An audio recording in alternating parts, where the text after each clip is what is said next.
Working in synergy. They are working in collaboration with each other. They are coordinating well.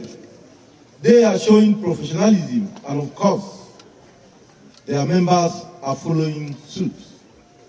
I want to commend the sacrifices, the bravery, and professionalism, commitment to making sure you secure this community, you protect lives and livelihood for over 2 weeks. The successes, operational successes that we recorded in the last 2 weeks, it's not just happened like that.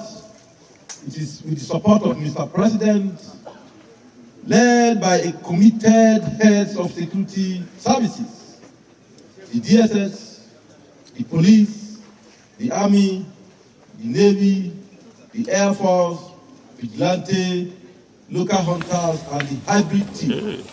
We have all come together to make sure we rid them out of our land. A very thick red battle line has been drawn between us and them. We are winning the fight against criminality.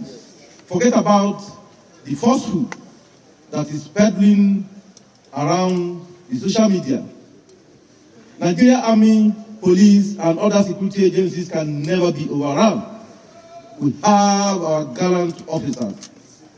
Their morale is very high, and we are committed to continue to sustain this tempo so that these criminals can be mapped out of our land.